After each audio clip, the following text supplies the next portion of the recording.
Corona कालखंड में सिर्फ साहित्य की किताबें पढ़ी गुनी ही नहीं जा रही हैं। दरअसल साहित्य जिया भी जा रहा है। मुझे लगता है कोरोना और किताबों का अघोषित रिश्ता जुड़ गया है।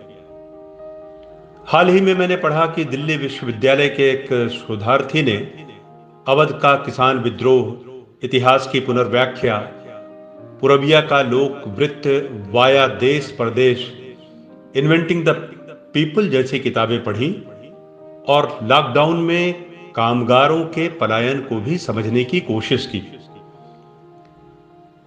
मुझे अच्छा लगा। इसी तरह मैंने भी अनुभव किया कि यह कालखंड स्वयं को समझने का अनोखा अवसर है। और फिर क्या, ओशो के कहे कबीर दीवाना से लेकर फादर कामिल बुल्के की राम कथा तक मूल रूप में पढ़ ली, लिखा भी खूब और अपने यूट्यूब चैनल पर कोरोना जागरूकता से लेकर हिंदी साहित्य और भारतीय संस्कृति के चुनिंदा फलसफों को अपलोड कर सारस्वत आनंद की अनुभूति की।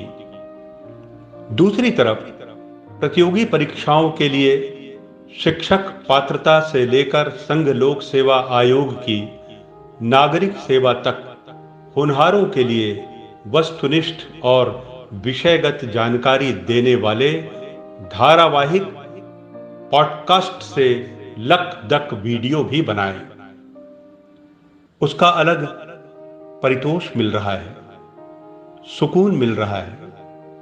सच कहूं, कोरोना कालखंड ने मुझे कॉलेज के कालखंडों की घंटियों को घर बैठे निहायत निराले अंदाज में सुनने, गुनने और कुछ नया कर दिखाने का अनोखा अवसर प्रदान किया है। मित्रों, ये दौर है कि महामारी हमारी लापरवाही की कहानी कह रही है और साहित्यकार उस कहानी की समीक्षा कर रहे हैं। हमने अब तक सीखा आवश्यकता आविष्कार की जननी है और हम अपनी आवश्यकता बढ़ाते गए। धीरे धीरे उसके बंदी भी बन गए। हमारी लेखनी का संसार लोगों के मेलजोल को वाणी देता रहा, किंतु इस कठिन घड़ी में दूरियां इलाज का पर्याय बन गई हैं। आज तक हम कहते रहे जिंदगी बनाना है तो घर से निकलो, पर यह एक ऐसा वक्त आया है कि हम कह रहे हैं जीवन बचाना है तो घर पर रहो। जाहिर है, यदि साहित्य समाज का दर्पण है तो साहित्य के प्रतिमान भी इस दौर में बदल गए हैं।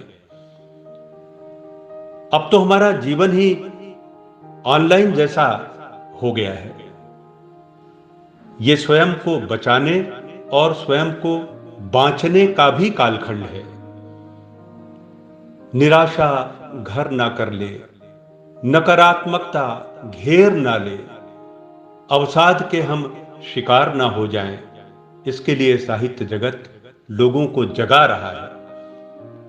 आभासी या डिजिटल दुनिया ही फिलवक्त रियल सी हो गई है, लेकिन यह आने वाले समय की साफ आहट भी है, तस्वीर भी है।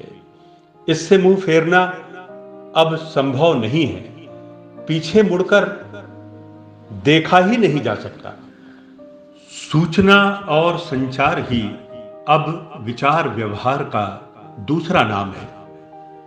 भावनात्मक दूरियां मिटाने वाली आभासी दुनिया वास्तविक दूरियों को चुनौती दे रही है। देश के बड़े प्रकाशन समूहों ने अपनी किताबें मुफ्त ऑनलाइन कर दी हैं। कोरोना पर शोध आधारित लेखन का सिलसिला चल पड़ा है। लोग कविताएं, कहानियां, शायरी, गीत सुन रहे हैं, सुना रहे हैं। किस्से कहानियों का दौर सा चल पड़ा है। साहित्य सही माने में सबके हित में घर बैठे पहुंच रहा है। यह अपना ध्यान रखकर मस्त रहने का समय साबित हुआ है। लोग अपने बचपन को याद कर रहे हैं। मजा तो यह है कि खुद को भूले कितने दिन हो गए, लोग उसकी भी याद कर रहे हैं। देश के कोने कोने से ही नहीं, विदेश से भी लोग डिजिटल माध्यमों से शब्दों के ज्यादा करीब आ गए हैं। साहित्यकार के पास भाषा की ताकत है और संवेदना की संपदा भी।